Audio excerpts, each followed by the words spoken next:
Salam sejahtera di dalam kasih Kristus Tuhan. Salam buat kita sekalian.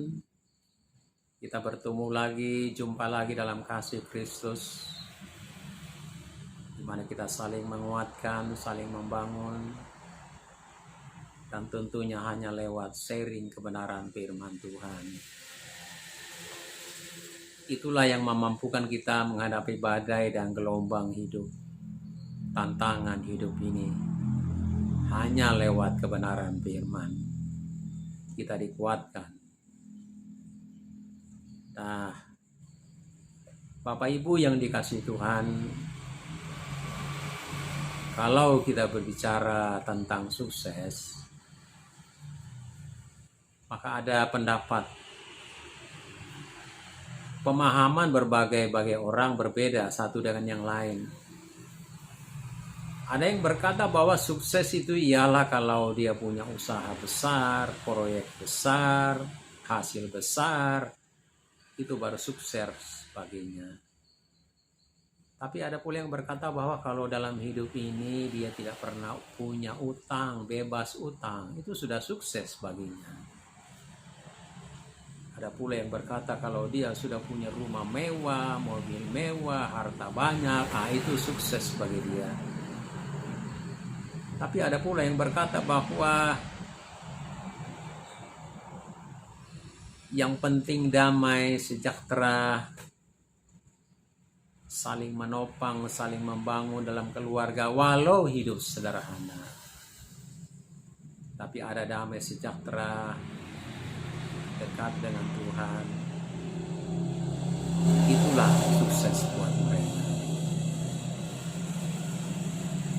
Sukses itu berbeda-beda satu dengan yang lain. Nah, di dalam Tuhan, dalam Yesus Tuhan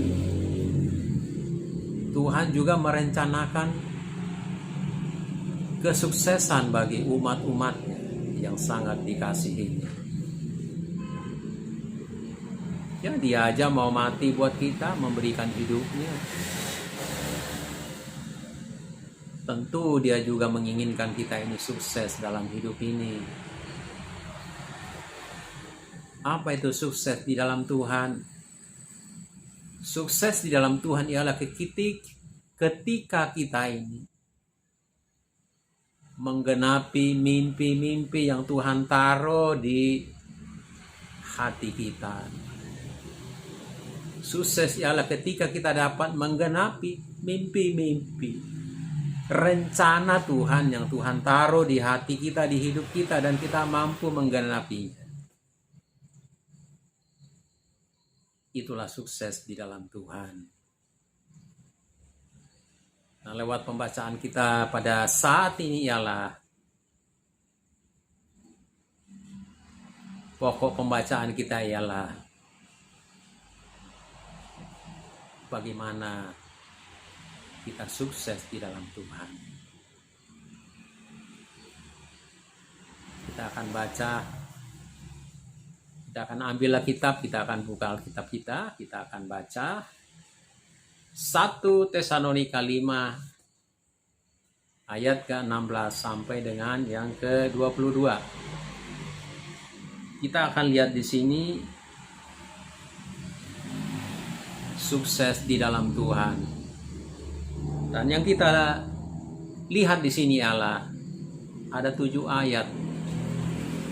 Pembacaan kita di sini ada 7 ayat. Artinya adalah 7 pilar sukses di dalam Tuhan. Itulah pokok kita pada saat ini. Bahwa Tuhan merencanakan umatnya itu sukses. Di dalam Tuhan, bukan sukses di luar Tuhan, tentu lain. Tapi sukses di dalam Tuhan. Dan pembacaan kita di sini 7 ayat, artinya 7 pilar sukses di dalam Tuhan. Pilar yang pertama kita akan baca. Bersukacitalah senantiasa. Bersukacitalah senantiasa. Artinya hidup dengan penuh sukacita. Itu pilar yang pertama. Pilar sukses yang pertama, hiduplah penuh dengan sukacita. Sukacita atau damai sejahtera tidak berarti kita terbebas dari masalah, persoalan, kesukaran dan kesulitan. Tapi sukacita yang daripada Tuhan, apapun kondisi kita, situasi apapun yang datang dalam hidup kita, kita tidak akan pernah kehilangan sukacita. Karena kita tahu pasti pembelaan Tuhan. Di setiap musim hidup kita ada Tuhan di sana. Bekerja bersama-sama mendatangkan kebaikan bagi kita. Kita tahu sekarang bahwa Allah turut bekerja di dalam segala sesuatu untuk mendatangkan kebaikan bagi kita. Itu janji. Itu janji Tuhan, itu firman Tuhan. Itu jaminannya mengapa kita dalam segala situasi, kondisi, musim hidup kita ini, kita tidak kehilangan sukacita. Dan sukacita yang dari Tuhan itu memberikan kita kekuatan. Sukacita Tuhan memberikan kita semangat. Tidak akan pernah menyerah dan putus asa. Sukacita yang dari Tuhan itu kekuatan. Bukan sukacita yang dari dunia, tapi sukacita yang dari Tuhan itu kekuatan. Saat kita berada di puncak keberhasilan, puncak kesuksesan, segalanya berjalan dengan baik, aman, semuanya serba indah, aman. Di puncak keberhasilan kita menikmati kasih sayang Tuhan. Kita menikmati kemurahan dan kebaikan Tuhan. Kita sadar itu semua anugerah Tuhan. Itu semua datangnya dari Tuhan. Jadi ketika kita berada di puncak keberhasilan, kita tidak akan angkuh dan tidak sombong. Ketika kita sukses berhasil, kita tidak berpikir bahwa itu prestasi kita, memang kita yang hebat. Memang kita yang mampu dan bisa. Tapi sukacita di dalam Tuhan itu, bahwa kalau kita berhasil, kalau kita mampu, itu karena anugerah Tuhan. Jadi saat kita berada di puncak keberhasilan, puncak kesuksesan, itu semua anugerah Tuhan. Demikian pun pada saat kita berada di lembah kekelaman sekalipun, saat kita menderita, saat kita dalam tekanan, saat kita dalam masalah, persoalan silih berganti, satu belum selesai datang lagi yang lain. Silih berganti menimpa hidup ini.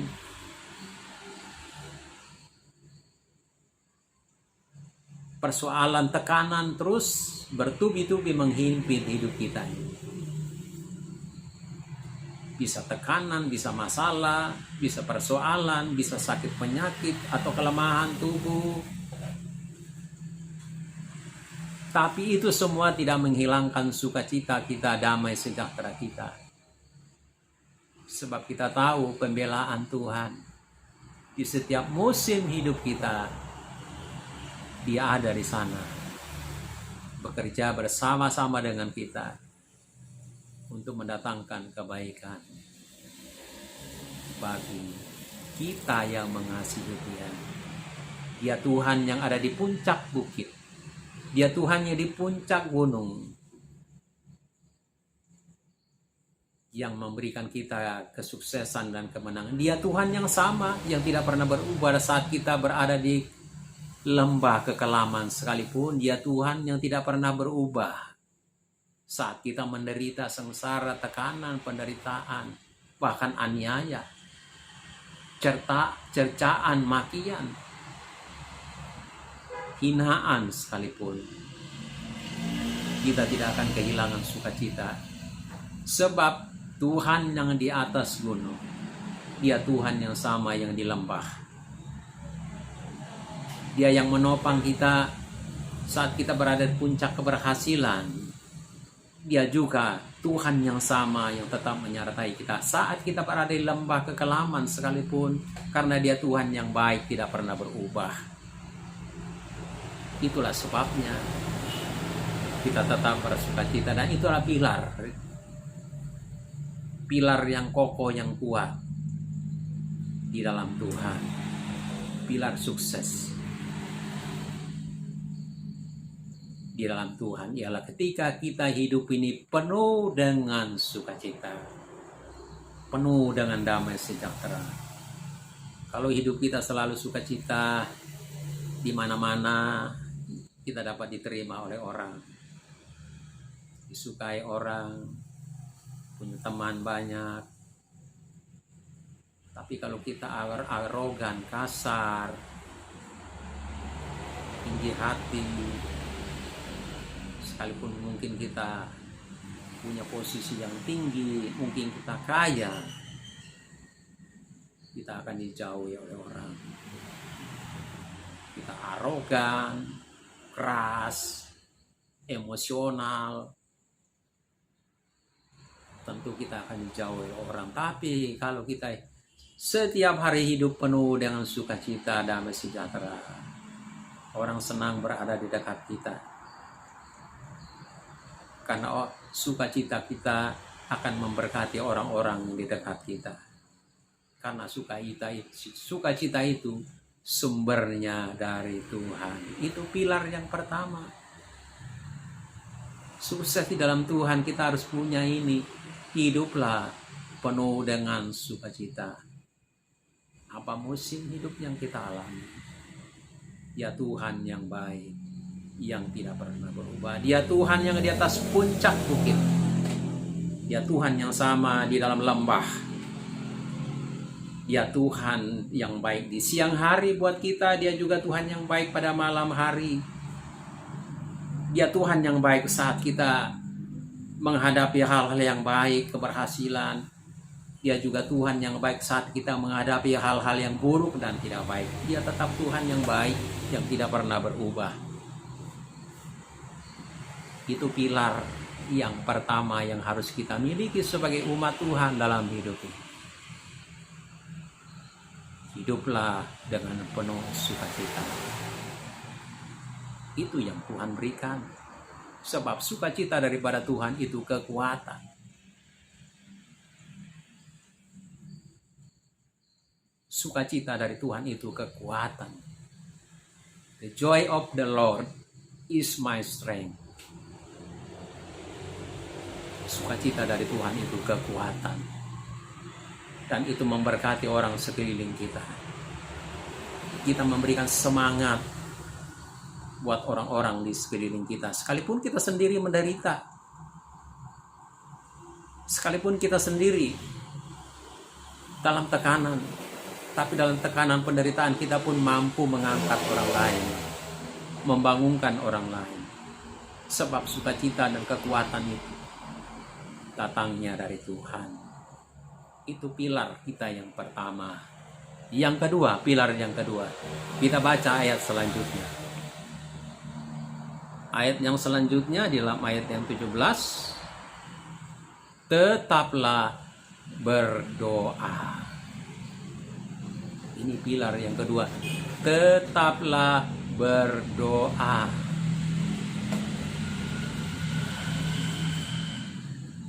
Artinya apa? Komunikasi dengan Tuhan harus jalan. Doa itu percakapan kita dengan Tuhan. Doa keakraban kita dengan Tuhan.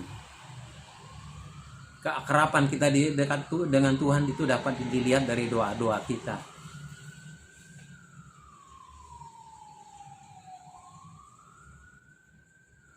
keakraban kita dengan Tuhan itu dapat dilihat dengan doa-doa kita. Satu hari berapa kali kita berdoa? Apa cuma doa makan? Berapa kali kita berdoa setiap hari?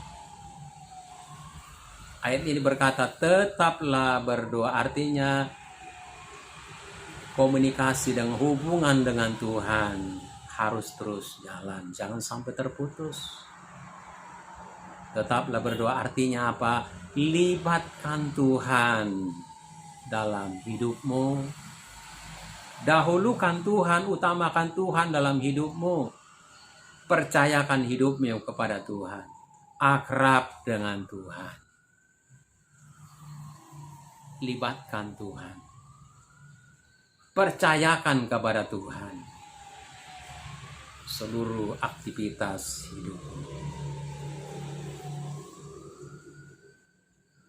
Serahkan seluruhnya kepada Tuhan. Jangan ada yang kita pegang sendiri. Serahkan semuanya kepada Tuhan. Rohani, jasmani. Ada orang sebagiannya dia pegang sendiri, sebagiannya diserahkan sama Tuhan. Karena dia pikir dia mampu, dia bisa. Sudahlah dia kerjakan sendiri. Ketika dia gagal berhasil, salahkan Tuhan. Kok Tuhan ini gagal? Padahal Tuhan mau seluruh aspek hidup ini, rohani, jasmani, dipercayakan kepada Tuhan. Karena kita ini penuh keterbatasan dan kekurangan. Itulah sebabnya kita percayakan semuanya kepada Tuhan. Pasti kita aman. Itu pilar yang kedua. Libatkan Tuhan seluruh aktivitas kehidupan. Dahulukan Tuhan, utamakan Tuhan di dalam seluruh hidupmu. Pilar yang ketiga, kita baca ayat selanjutnya.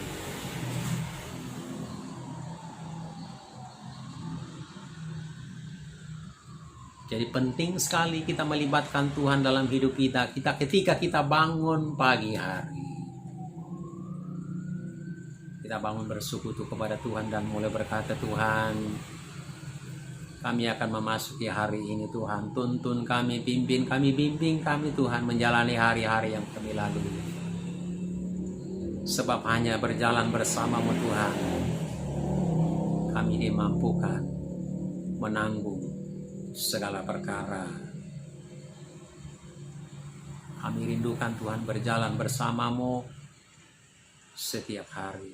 Jalan serta Yesus setiap hari.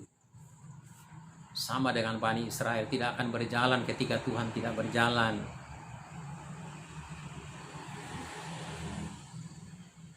Bani Israel menolak untuk berjalan kalau Tuhan tidak menyertai mereka.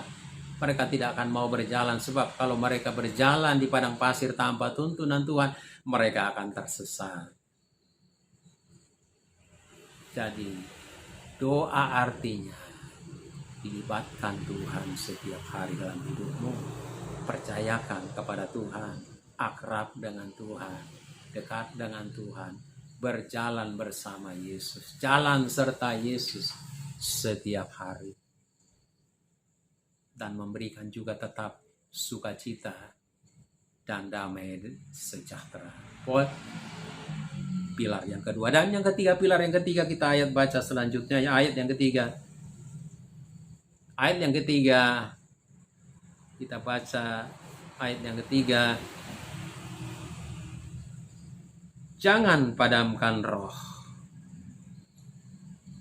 Ayat yang kita berkata, jangan padamkan roh.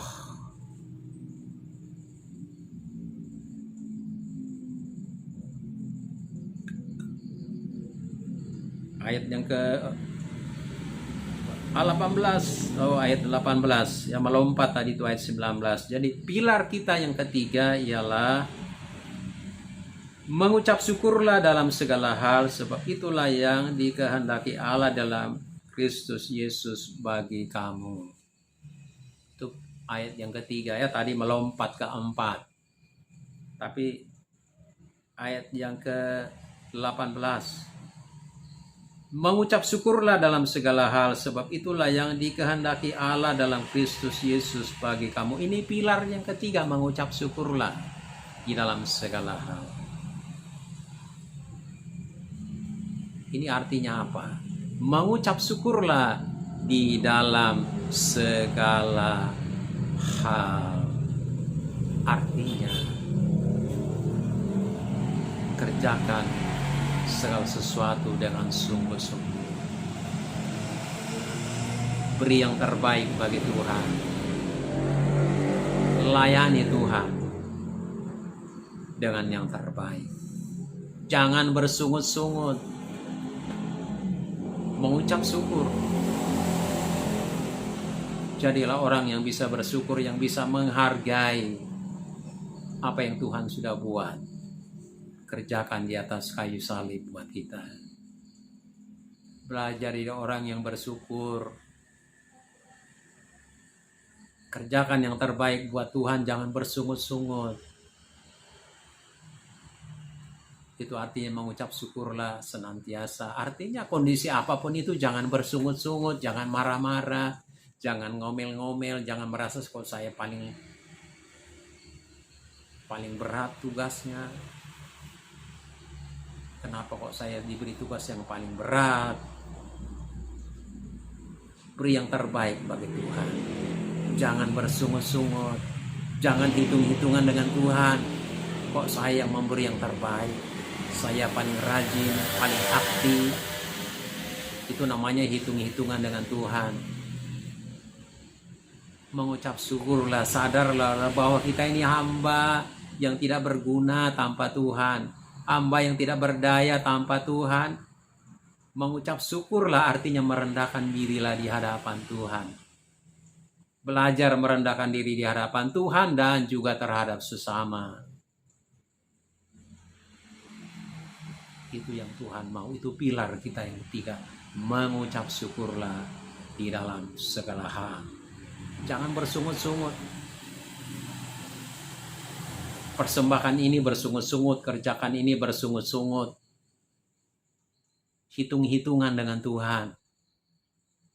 Bahkan ada yang berkata, Tuhan, aku kok hidupnya gini-gini aja Tuhan. Ikut Tuhan sekian lama kok hidupku cuma gini-gini aja Tuhan. Padahal kan Tuhan sudah katakan, cari dulu kerajaan surga, kerajaan A atau kerajaan Allah dengan segala kebenarannya, maka semuanya ditambahkan kepadamu. Jadi dicari dunia dulu, Tuhan di belakang. Jadilah orang yang tahu bersyukur dan berterima kasih buat anugerah Tuhan. Itu pilar sukses dalam Tuhan. Ketika ini selalu mengucap syukur dan sadar akan kebaikan-kebaikan Tuhan di hidup ini. Itu pilar yang ketiga. Mengucap syukur di dalam segala hal. Sadar yang Tuhan sudah kerjakan di atas kayu. Mengucap syukurlah, hargai dan hormatilah karya Kristus di atas kayu salib.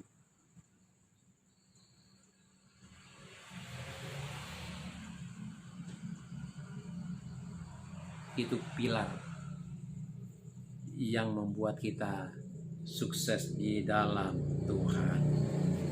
Kemudian yang keempat, pilar yang keempat, bagaimana kita sukses di dalam Tuhan, ialah pilar yang keempat, ayatnya berbunyi, jangan padamkan roh. Pilar yang keempat berkata, jangan padamkan roh.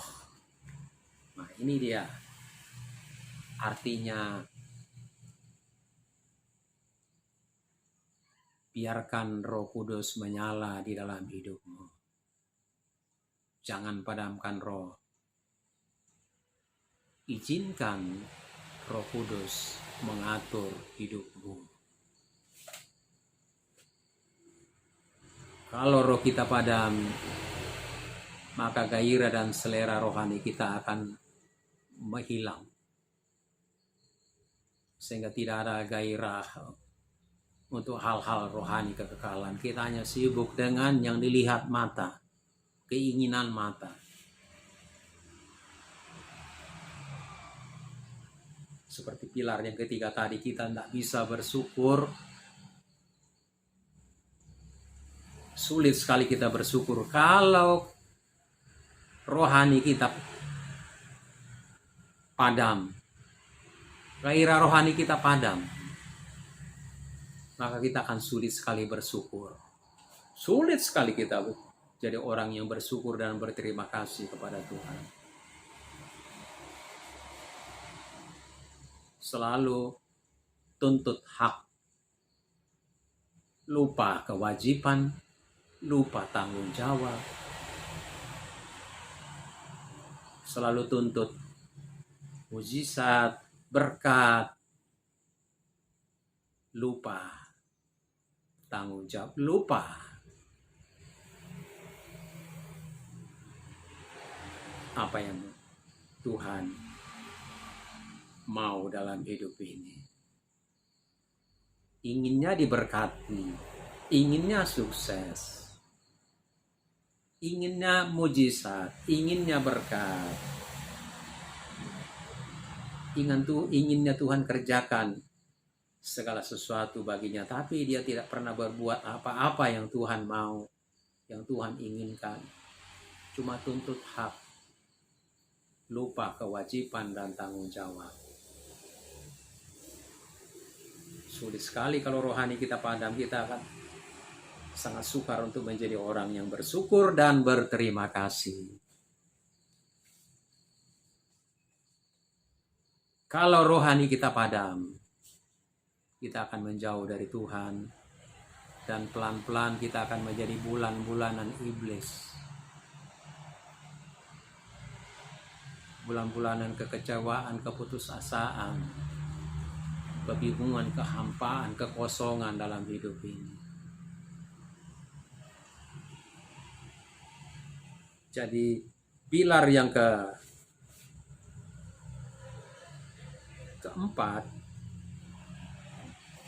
jangan padamkan roh. Artinya biarkan Roh Kudus menyala di hidupmu. Izinkan Roh Kudus mengatur hidupmu. Itu pilar yang keempat, jangan padamkan roh. Biarkan Roh Kudus menyala di hidupmu. Roh Kudus itu akan menyala lewat kedekatan kita dengan Tuhan.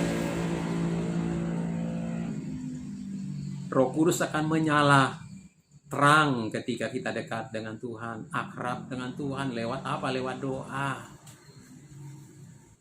Dekat dengan Tuhan dengan doa itu akan membuat rohani kita menyala. Membuat api Roh Kudus menyala. Lewat apa? Lewat pujian, penyembahan. Hati yang memuji, hati yang menyembah, hati yang bersyukur. Itu membuat roh kita menyala, rohani kita menyala.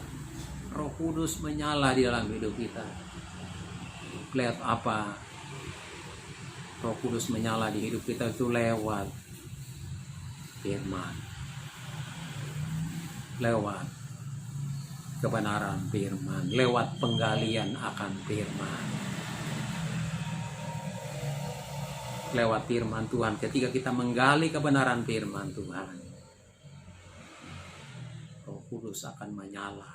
Otomatis rohani kita pun akan menyala. Otomatis iman kita pun akan bangkit dan kuat. Ketika kita menggali firman dan hidupi firman itu.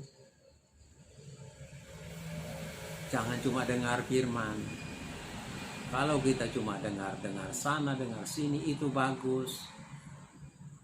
Tapi kalau kita tidak gali sendiri, firman itu akan sebentar hilang karena dia tidak punya akar kokoh. Sebentar dia bisa hilang. Tapi ketika kita dengar firman, gali firman itu benar tidak? Mulai gali apa yang kita dengar.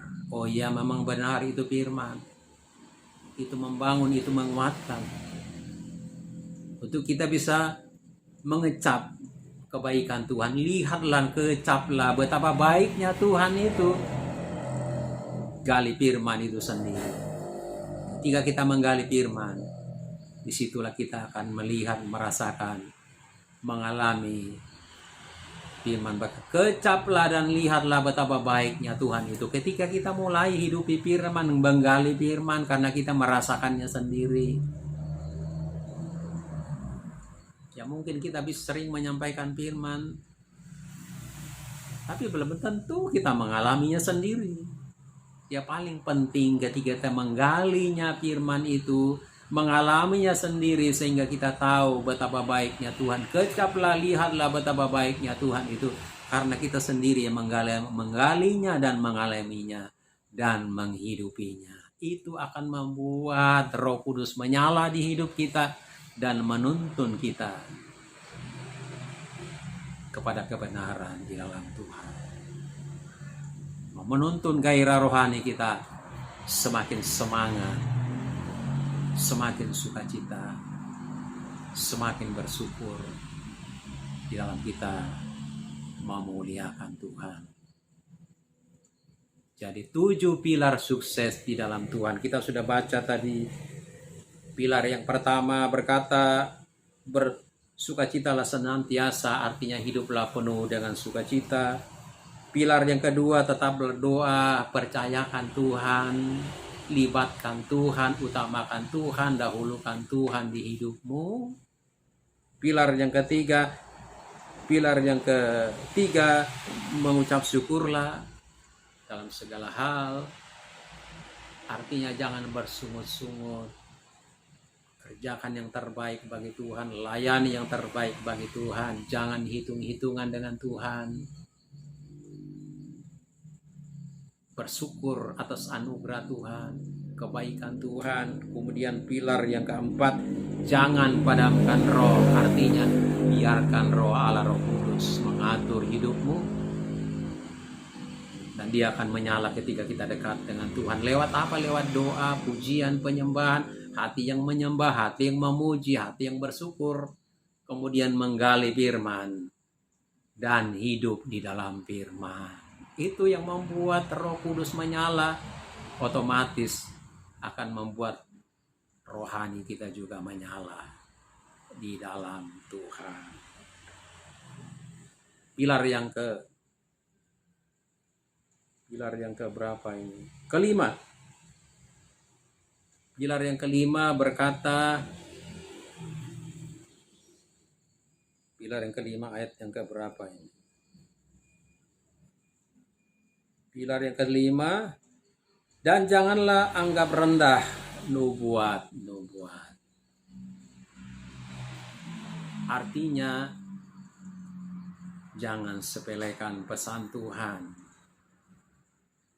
Banyak kali kita dengar pesan-pesan Tuhan lewat firman, lewat pesan Tuhan tuh lewat firman ya, pesan-pesan Tuhan, kebenaran firman yang tidak pernah berubah. Jangan kita jadi orang yang meragukan firman. Jangan kita jadi orang yang meragukan firman.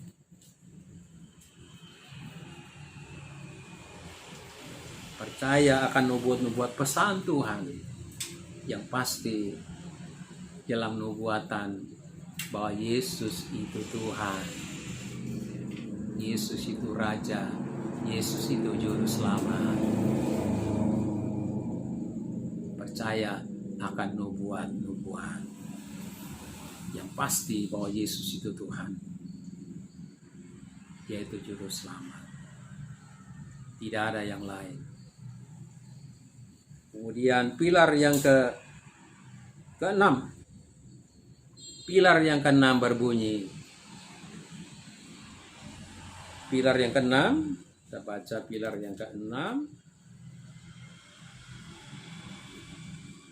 Ujilah segala sesuatu dan peganglah yang baik.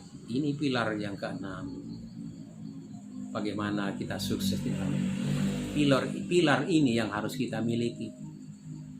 Ujilah segala sesuatu dan peganglah yang baik.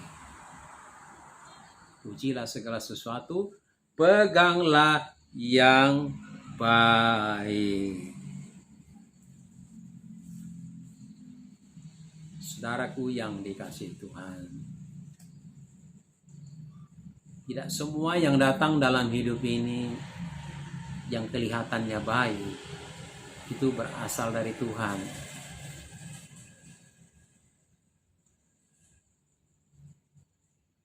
Yang datang dalam hidup kita ini, yang kelihatan itu baik, tidak semuanya itu berasal dari Tuhan. Itu bisa datang dari kedagingan kita, bisa datang dari nasihat yang salah, itu bisa datang dari tipuan iblis. Itu sebabnya firman Tuhan berkata di sini, pilar yang harus kita miliki, ujilah segala sesuatu, pegang yang baik. Artinya apa? Jangan mudah tertipu. Umat Tuhan, kita harusnya pilar yang kuat di dalam Tuhan, pilar yang kokoh. Ujilah segala sesuatu. Dengan apa kita uji? Bagaimana kita menguji firman? Bagaimana kita menguji yang datang dalam hidup ini? Tentunya lewat firman kita mengujinya, karena di sini dijelaskan bahwa ujilah segala sesuatu. Dengan apa kita uji? Tentu dengan kebenaran firman. Perlu diuji itu lewat firman Tuhan. Di dalam firman itu ada berapa unsur yang harus jadi patokan kita ketika kita menguji segala sesuatu yang datang. Yang jelas kita harus uji dengan firman, yaitu kasih Tuhan. Kita harus uji apakah yang datang itu ada kasih di dalamnya. Dan kasih itu tentu mencakup semua buah roh. Adakah buah-buah roh di dalamnya? Yang kedua, adakah iman di dalamnya? Iman yang bersumber pada Kristus dan iman yang menuntun kita kepada kebenaran, selalu menuju kepada kebenaran. Iman kita dalam Kristus selalu menuntun kita pada kebenaran, bukan kepada ketidakbenaran, ketidakteraturan, kesemberautan, tapi kepada kebenaran. Kemudian unsur yang ketiga ialah adakah pengharapan di dalamnya. Bahwa pengharapan kita ini bukan hanya di dunia ini semata, tapi kita punya pengharapan kekekalan, keabadian bersama-sama dengan Yesus Tuhan. Jadi segala sesuatu datang dalam hidup ini harus kita uji, kata firman Tuhan. Pilar yang ke-6, ujilah segala sesuatu dan peganglah yang baik. Pengujinya firman Tuhan. Kalau kita tidak uji, maka kita akan tenggelam. Kita akan jatuh dalam perangkap dunia, perangkap kedagingan, perangkap si iblis yang membuat kita akan jauh dari Tuhan. Ujilah segala sesuatu dan pegang yang baik. Banyak orang tinggalkan Tuhan karena tidak mendalam dalam firman. Jadi ketika sesuatu itu datang dalam hidupnya, dia tidak bisa mengujinya. Dengan apa yang dia pakai menguji? Karena dia sendiri tidak menggali firman, tidak punya firman di hidupnya, hanya dengar-dengar saja. Apa kata orang? Tapi dia tidak pernah menggalinya, benar atau tidak itu. Apa kata orang, apa kata firman itu. Sehingga ketika sesuatu datang dalam hidupnya, sampai pada hidupnya dia tidak punya alat pengukur, yaitu firman Tuhan. Dia tidak mengerti, tidak memahami firman itu. Akhirnya banyak orang tinggalkan Tuhan. Karena dia tidak bisa mengujinya. Dia tidak punya pedoman firman, sehingga dia akhirnya tinggalkan Tuhan. Ada yang datang kepadanya dan berkata, Yesus itu Tuhan ya. Oh iya, Yesus Tuhan. Lalu kalau dia Tuhan, kenapa kok Tuhan mati? Masa Tuhan mati? Bukan Tuhan dong kalau dia mati. Bingung, tidak bisa menjawab. Karena memang dia tidak punya alat pengukur. Kosong dengan firman, tidak punya pemahaman firman, tidak punya pondasi firman yang kuat. Kamu katakan Yesus itu Tuhan, tapi masa Tuhan mati? Tuhan mana itu yang mati? Itu artinya kalau dia mati, manusia dong dia. Tidak pernah memahami, tidak mengerti firman, tidak pernah diajarkan kenapa Yesus itu harus mati, kenapa Yesus itu harus jadi manusia. Tidak pernah diajarkan firman, bahwa pada mulanya firman, pada mulanya bahwa firman itu menjadi manusia. Yohanes 1 ayat 1.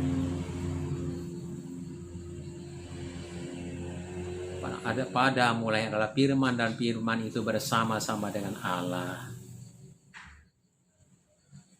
Tidak pernah diajarkan, tidak pernah didalami bahwa firman itu menjadi manusia. Tidak tahu, tidak pernah diajarkan kenapa firman itu menjadi manusia dan kenapa juga dia harus mati. Tidak pernah diajarkan kenapa firman menjadi manusia. Kenapa firman harus jadi manusia? Itu karena punya hubungan erat dengan di Taman Eden. Akibat pelanggaran Adam, Hawa, kematian kekal.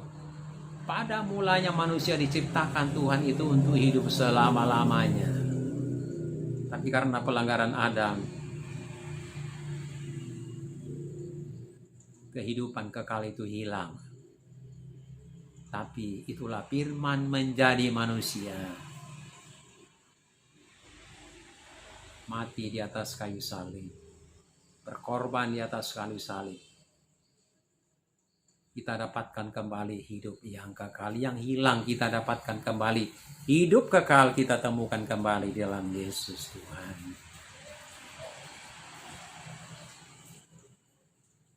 Ada yang berkata bahwa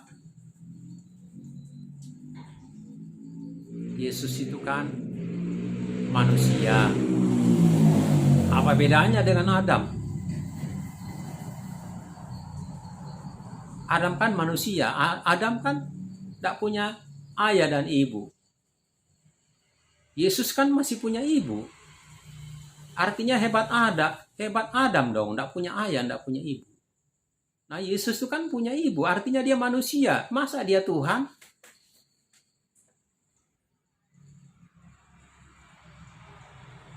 Tidak pernah diajarkan. Tidak pernah didalami oleh firman.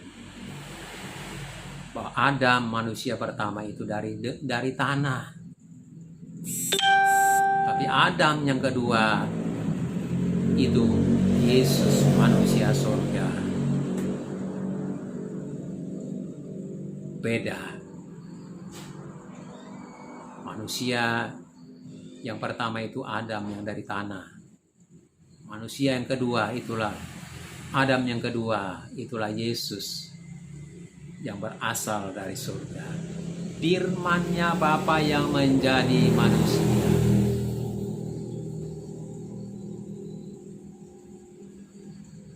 Memangnya Tuhan mengambil tanah masukkan ke rahim Maria? Kan tidak.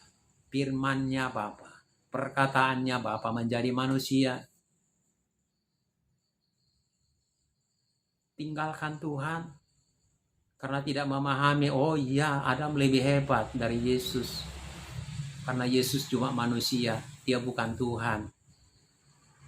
Karena Adam tidak punya ayah ibu, lebih hebat dong. Sedangkan Yesus punya ibu, artinya masih hebat Adam. Artinya dia manusia, apalagi dia mati.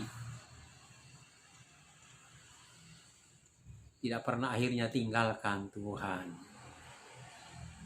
Tinggalkan Tuhan karena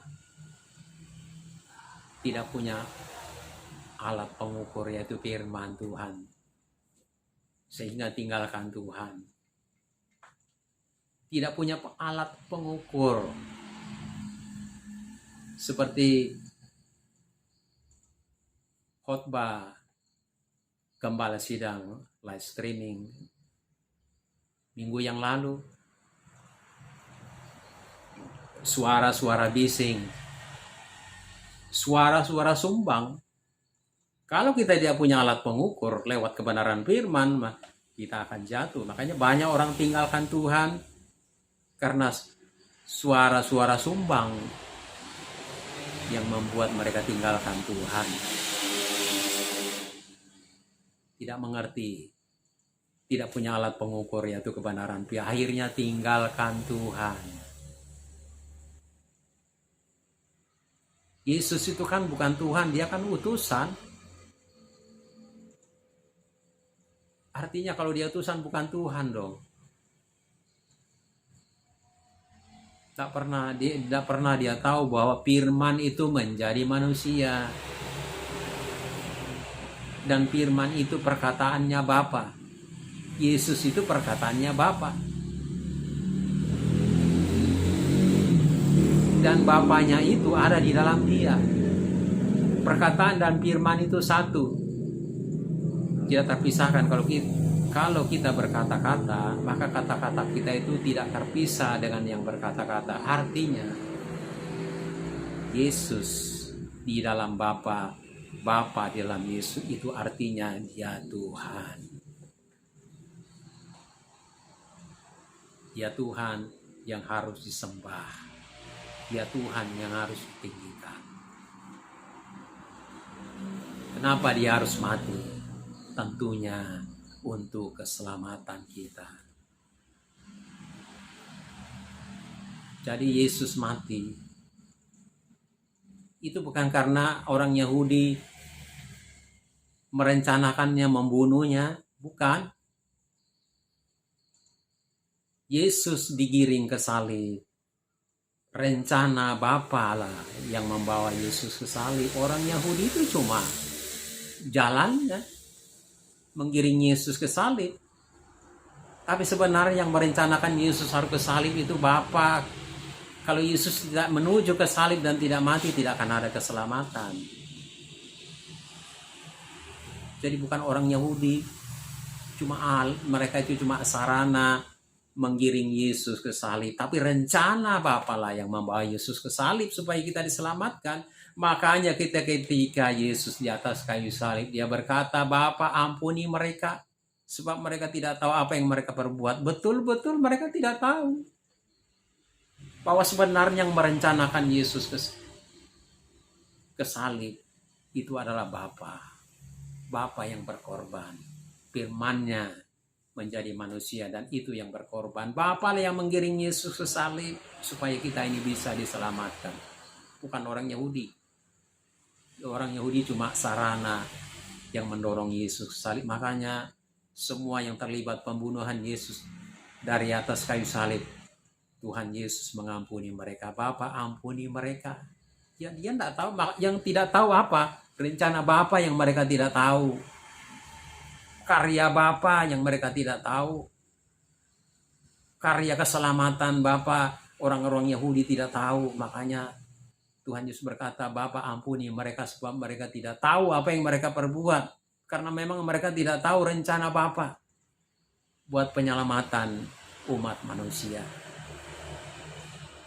Jadi kita lihat disitulah betapa berterima kasihnya kita buat keagungan Tuhan, karya Tuhan menyelamatkan kita. Sebab itu Firman Tuhan berkata, ujilah segala sesuatu. Karena tidak berakar dalam firman, tidak menggali firman, makanya banyak orang tinggalkan Tuhan.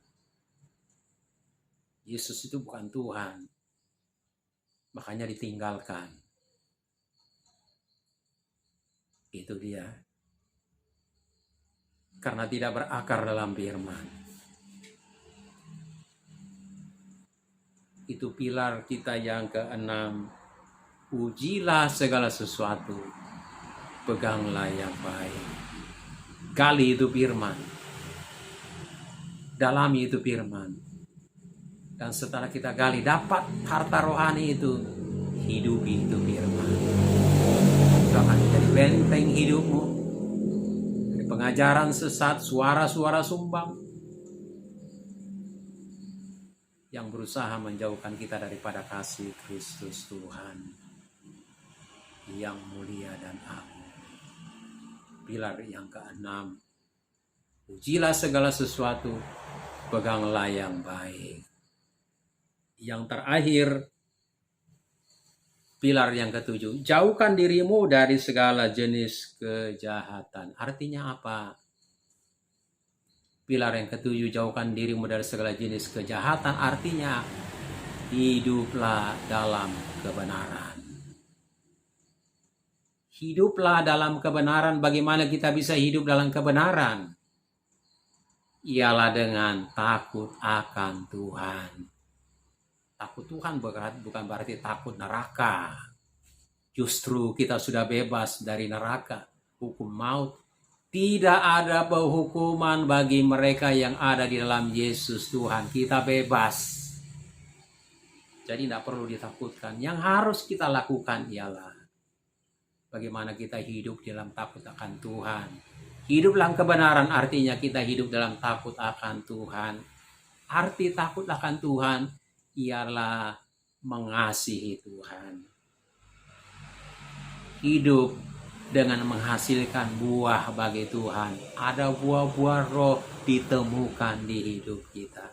Mengasihi, memuliakan, mengagungkan. Itulah pilar yang ketujuh bagaimana kita ini sukses di dalam Tuhan. Sebab itu Bapak Ibu yang dikasihi Tuhan, Tuhan yang berada di puncak gunung,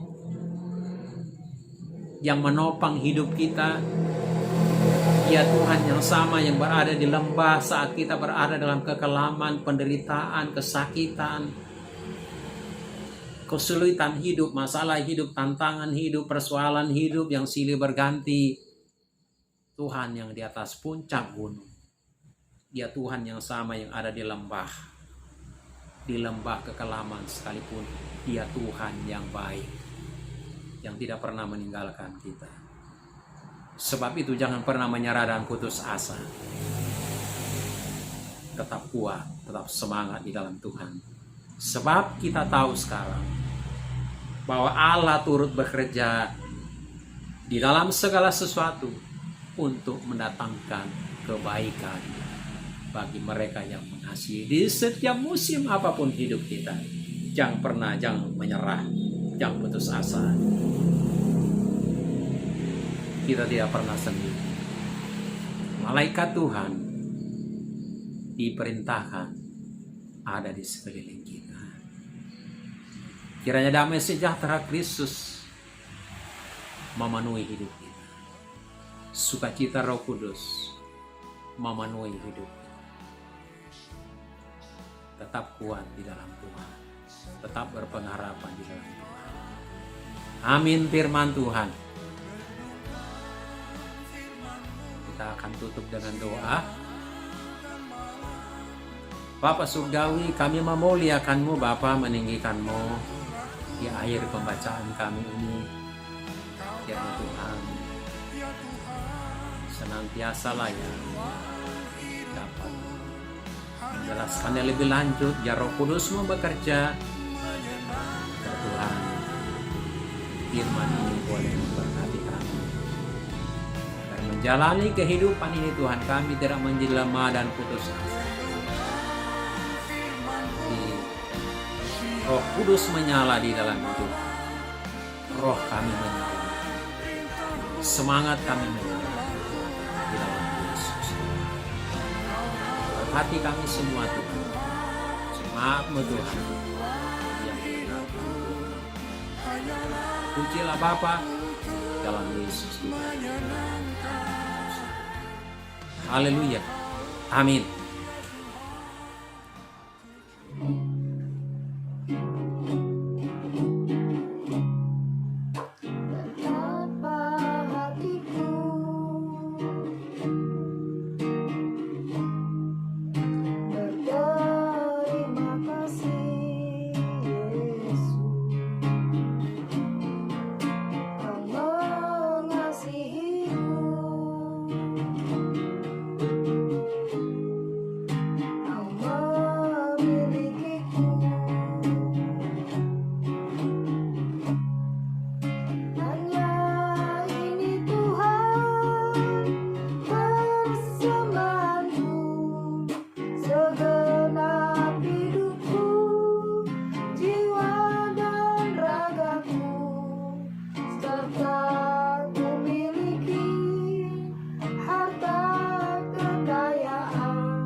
Pakailah hidupku sebagai alatmu seumur hidupku. Hanya ini Tuhan persembahanku, segenap hidupku, jiwa dan ragaku. Sebab